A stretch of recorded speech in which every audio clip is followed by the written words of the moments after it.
jump into the first piece of news that we have. So hot on the heels of adding classic Switch controller support last week, we did cover it briefly, Valve have now also added Joycon support to Steam. Now, this is something that I did not see coming, to be honest, boys.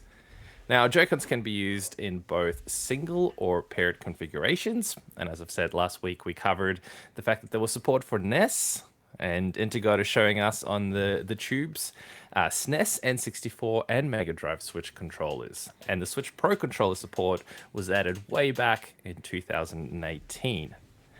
Is this something you guys would use? And which games actually support it? Well, it can probably be mapped to a bunch of games, but to me, this is a cool idea if they start making games specifically for the Joy-Con style, setup.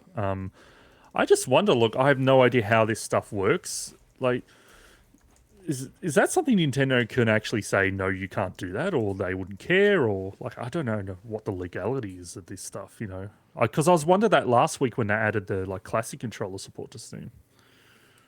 Integod? What's the legality? What do you mean? What As in, like, these are controllers are obviously like Nintendo peripherals, and Steam's adding support for them. That's fine. Is that something, even if Nintendo, like, let's say if Nintendo didn't want that to happen, like, could they actually, like, stop that? It's not infringing on anything. They wouldn't be able to use the images, you know what I mean? Like the designs and stuff. Yeah. So they don't even really, like, I think even if they call it out, they actually specify it's like registered mark and things like that, but they won't use those images. Yeah.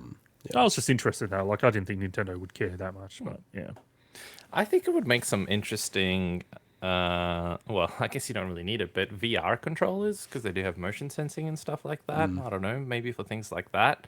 It's just, the problem is with being in front of a PC, at least for me, very limited room. There's very few things where I need that interaction, where I got to wave my hands around like a crazy idiot.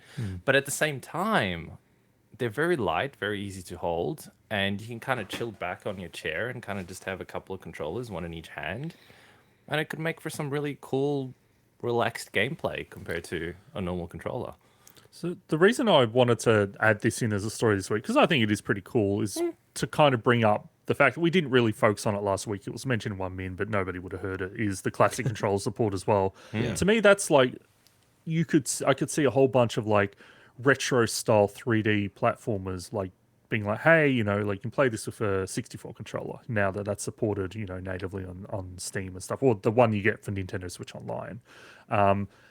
Like, I think that's really cool to be able to play, and Mega Drive controllers and things like that. So yeah, like there are using, it wasn't Steam, but using the classic controllers on Windows for emulators, it is pretty insane actually. Like it's amazing how much just the feel of like, okay, this is a 64 controller, it transports you into like, the past and nostalgia and everything like that, it just elevates the whole experience. So I love these controllers. They're so overpriced, but they are pretty cool. I'm even debating about getting the Mega Drive one, which I don't even like Mega Drive.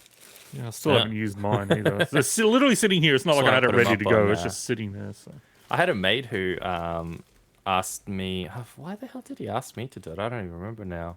He asked me to order the Mega Drive controllers for him. Oh. No, that's right, because I think it was one per account or something like that, and he wanted one to use and one to just display. Oh, wow. So I ended up ordering one for him and just sending it to his house. Pretty cool. Yeah, no, they're really cool. But But Steam's really good with this kind of stuff. Like, compared to Microsoft, like, I always bang on about it, but it drives me insane that indie games can fully support the DualShock, DualSense, everything like that, but you can have AAA games from Microsoft that don't support DualShock. Like, it literally doesn't even work. It's fucking bullshit. That pisses me off so much. The things that make Integod angry. I think we need a segment. We need a segment. do you have an animated thing of your tears down your cheeks? Yeah. Let me search I for want to sad. know how the hell you do that, by the way. Hey, I'm now that I've moved Reveal into your the secrets. producing role, there's going to be things every week. Can you put it on me? I fear for the future of the show. Can you put stuff good. on my face, or is it? Did you have to be? I'll do it go through later. your I'll actual do it after camera? the show. I'll put some stuff on your face. Nice. I'm looking forward to it. You are turning into Mike. What is happening? He is full on turning into me. I mean, he was wide open for that one, like he'll be later tonight.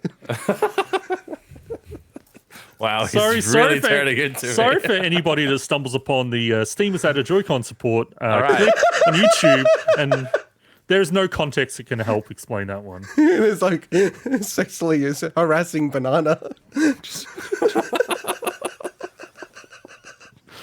Oh, God. All right, so let's move on